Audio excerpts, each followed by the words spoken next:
पीछे देखिए, यहाँ गाड़ी में। ठीक है भैया, सबको धन्यवाद। जय सुहेल देव।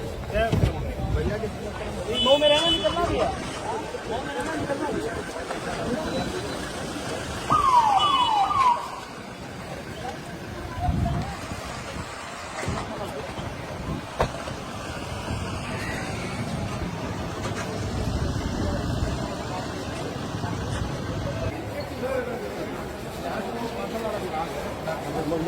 जगह दे दीजिए आगे से। अच्छा चलिए, उसको भी कर देते हैं। एक बार जितना अंदर दिया थोड़ा बाहर।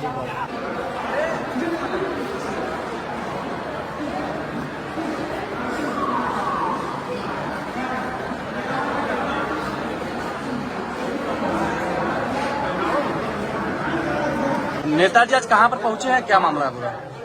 देखिए, आज हम मऊ जंक्शन पर आए हुए हैं और क्योंकि यहाँ से हम चुनाव लड़े एनडीए गठबंधन से, यहाँ प्रत्याशी में रहा, जनता ने आशीर्वाद दिया, बहुत सारा वोट हमको प्राप्त हुआ।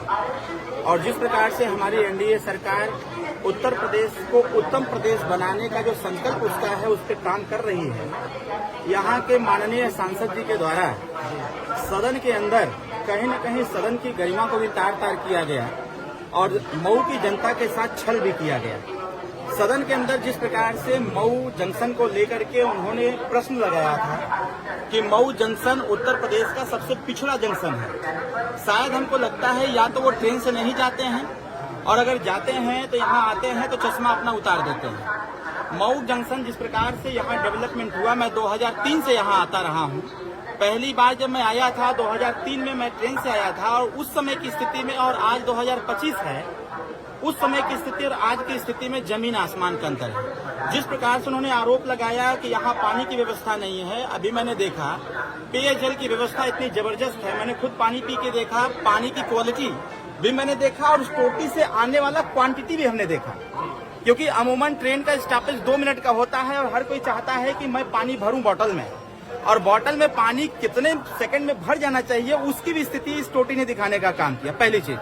दूसरी चीज, उन्होंने कहा साफ सफाई नहीं है, यहाँ यात्रियों के लिए ठीक से व्यवस्था नहीं है। जबकि मैंने देखा जिस प्रकार की साफ सफाई, क्योंकि स्वच्छ भारत मिशन का संकल्प एनडीए सरकार का है, जिस प्रकार की साफ सफाई यहाँ पर है वह देखने लायक है। इसके साथ साथ यहाँ का जो छत है, जो इसका जो टीन सेट लगा हुआ है, यह टीन सेट भी ऐसा है कि हमको लगता है कि इधर इस रूट पर कई जगह देखा जाए तो इस प्रकार की व्यवस्था नहीं होगी। और अभी बाहर जो पार्किंग का स्थान है, बढ़िया पार्किंग की व्यवस्था, गाड़ियां स्टेशन तक न आ पावे इसके लिए व्यवस्था, और मोटरसाइकिल कहाँ खड़ी होंगी इसकी व्यवस्था, यात्रियों को ट्रेन पकड़ने में किसी प्रकार कोई दिक्कत न हो उसकी व्यवस्था है। मेंटेनेंस का काम निरंतर है। यहाँ टाइल्स, मार्बल वगैरह सारी चीजें व्यवस्थाएं बना दी गई हैं। एक्स्ट्रा प्लेटफॉर्म का भी निर्माण किया गया है कि जिससे ट्रेनें पहले लेट हो जाती थी, यहाँ प्लेटफॉर्म खाली न होने की वजह से उसकी भी दुर्व्यवस्था जो थी उसको भी दुरुस्त करने का काम एनडीए सरकार ने किया। माननीय सांसद जी के द्वारा जो आरोप लगाए गए सरकार के ऊपर, वह आरोप सरासर गलत है। आकर के वो खुद निरीक्षण कर लें फिर से एक बार, वो देखेंगे तो उनको लगेगा कि यहाँ सिर्फ यात्रियों को ले जाने के लिए ट्रेन की व्यवस्था नहीं है, बल्कि रेलवे विभाग रोजगार भी देने का काम करती है, जिसके लिए आप पीछे देखिए एक स्टेशन एक उत्पाद की व्यवस्था भी है। यहाँ पर यहाँ तमाम लोगों को रोजगार भी मिल रहे हैं, तमाम तरह की व्यवस्थाएं डेवलप हो रही हैं, और हमारी सरकार निरंतर, वो चाहे रेलवे स्टेशन हो चाहे बस स्टैंड हो, सबको अपग्रेड करने में लगा हुआ है।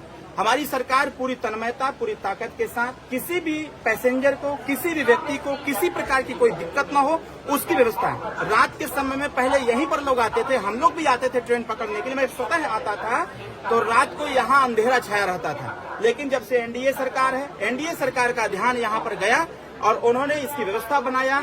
मुख्य बाजार से लेकर के स्टेशन तक जिस प्रकार की लाइटें लगी हैं, अब रात को भी यहाँ आने पर किसी प्रकार की कोई असुविधा नहीं होती है। कहीं न कहीं माननीय सांसद जी के द्वारा जो आरोप लगाए गए हैं, सरकार के कार्यों पर जो आरोप लगाए गए हैं, वो सरासर गलत है।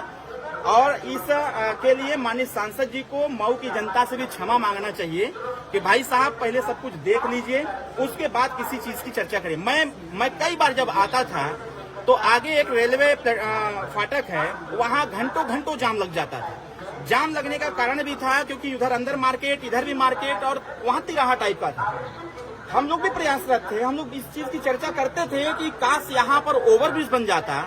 भाई ओवरब्रिज कौन बनवा रहा है? एनडीए सरकार।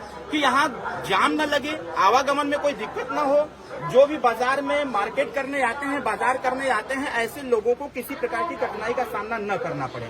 जो भी गाड़ियां इधर से पास होती हैं वो फाटक पर इंतजार न करें, बल्कि ओवरब्रिज के माध्यम से वो अपने गंतव्य तक आसानी से, सहजता से, सरलता से और समयबद्ध तरीके से वो पहुंच सकें।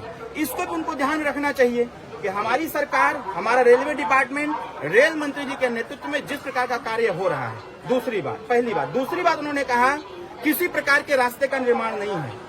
जब वो घूमते होंगे तो उनको दिखता होगा कि पहले मऊ में घंटों घंटों जाम लग जाता था, बड़ी गाड़ियां आके फंसा देती थी। अब स्थिति ये हो गया है कि 4 लेन बाईपास निकल गया है और वो बाईपास उनको देखना चाहिए कि किस प्रकार का बाईपास बना हुआ है। अब शहर में जाम का कारण खत्म हो गया।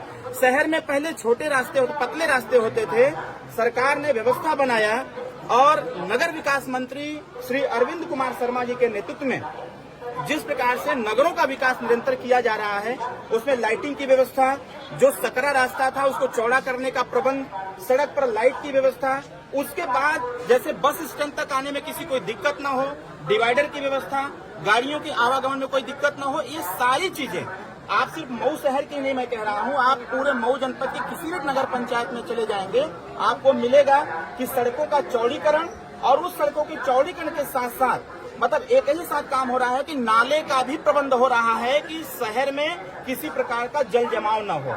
यह बात माननीय सांसद जी को देखना चाहिए, क्योंकि चुनाव में तो ज्यादा घूमे नहीं और बस माहौल के ऊपर जनता को धोखा देकर के चुनाव जीत लिया उन्होंने। और जीतने के बाद अब वो ये सोच रहे हैं कि जब सैया हुए कोतवाल तो डर काहे का। उनको जनता से डर नहीं, जनता खुद देख रही है कि जिस प्रकार से ग्रामीण क्षेत्र में माननीय ओम प्रकाश राजभर पंचायत राज विभाग के माध्यम से तमाम स्कीम दे करके वो जनता को विकास के रास्ते से जोड़ने का निरंतर प्रयास कर रहे हैं। शहरी विकास मंत्री अरविंद कुमार शर्मा जी के नेतृत्व में शहरों का विकास हो रहा है। यह दोनों लोग मिलकर के जिस प्रकार से उत्तर प्रदेश की योजनाओं को लाने का काम कर रहे हैं, उससे मऊ का विकास हो रहा है। तीसरी बात, उन्होंने एक स्टेटमेंट दिया कि कैंसर अस्पताल नहीं है। काहे नहीं है भाई कैंसर अस्पताल? स्वर्गीय चंद्रशेखर सिंह के नाम से कैंसर अस्पताल तो खोला गया है। उन्होंने कहा कोई मेडिकल व्यवस्था नहीं है। PPPE मॉडल पर अभी मेडिकल कॉलेज का निर्माण चल रहा है और वह मेडिकल कॉलेज कहाँ का? गवर्नमेंट का है। PPE मॉडल पर मेडिकल कॉलेज दिए गए हैं। तो कहीं न कहीं 100 शैय्या बेड, अभी उसका उद्घाटन भी हुआ, उसका ओपनिंग भी हुआ। जाते कोपागंज के पहले देखेंगे आप तो टड़ियाव गांव में पहली बार दिखा कि मऊ में 100 शैय्या बेड का निर्माण किया गया। और जो यातायात व्यवस्था थी, बसों की संख्या बढ़ाई गई, बस स्टैंड को अच्छा किया गया। यह चीजें माननीय जी को नहीं दिखती हैं। तो मैं उनसे कहना चाहूंगा सदन की कार्रवाई समाप्त हो जाए तो एक बार आकर के फिर से घूम लीजिएगा, आपकी आंखें खुल जाएंगी। आपको दिखेगा कि एनडीए सरकार जिस तन्मयता, जिस ताकत के साथ मऊ का विकास कर रही है, मऊ के विकास में हमारी सरकार प्रतिबद्ध है, कटिबद्ध है। इसको आगे भी मजबूती के साथ लेके चलने का काम करेगी, क्योंकि उत्तर प्रदेश उत्तम प्रदेश तभी बनेगा जब हर जनपद के साथ मऊ जनपद का सर्वांगीण विकास होगा, तभी जाकर के हमारा उत्तर प्रदेश उत्तम प्रदेश बनेगा। चौथी बात, हमारी सरकार किसी के साथ सौतेला व्यवहार नहीं करती है। भले ही सांसद यहाँ एनडीए का नहीं है, लेकिन उनको भी यह अवसर दिया जाएगा कि जब अगली बार सदन चले तो उसी सदन के अंदर वो इस बात की चर्चा करें कि मऊ का स्टेशन पूर्वांचल का नंबर 1 का स्टेशन, वहाँ की मेंटेनेंस, वहाँ का साफ सफाई, यहाँ की व्यवस्था, यहाँ की लाइटिंग व्यवस्था, और जब अगली बार सदन में खड़े हों तो ओवरब्रिज की भी चर्चा कर दें कि ओवरब्रिज अच्छा हो गया है। एक रास्ते की बात उन्होंने कहा, शहीदी मार्ग की बात किया। हम उन्हीं से पूछना चाहते हैं कि महाशय ये तो बता दीजिए कि वो रास्ता बनवाया कौन था? वह रास्ता तो आप ही का रिश्तेदार बनवाया था। अगर आपने सदन में बात उठा ही दिया है तो मैं आज ही डीएम साहब से कहता हूं कि उस पर जांच बैठाइए। जो भी ठेकेदार उस पे काम किया हो, 5 साल का मेंटेनेंस होता हो, मेंटेनेंस क्यों नहीं करा रहा है? और जिसने उस काम को कराया है वह व्यक्ति खुद उसी कार्यालय माननीय सांसद जी के साथ बगल की कुर्सी पर बैठते हैं, तो उन्हें सब पूछ रहे होते कि सदन में कहने की आवश्यकता थी। 140 करोड़ लोग देख रहे थे भाई। आज इसीलिए मैं आया हुआ हूँ कि वो उन्हीं से पूछ लेते कि भाई ये बताओ, जब रास्ता बनवाए हो तो 5 साल का मेंटेनेंस वाला कमवा है, वो करवा काहे नहीं रहे हो? तो बता दिए होते, सरकार से पूछने की आवश्यकता नहीं होती।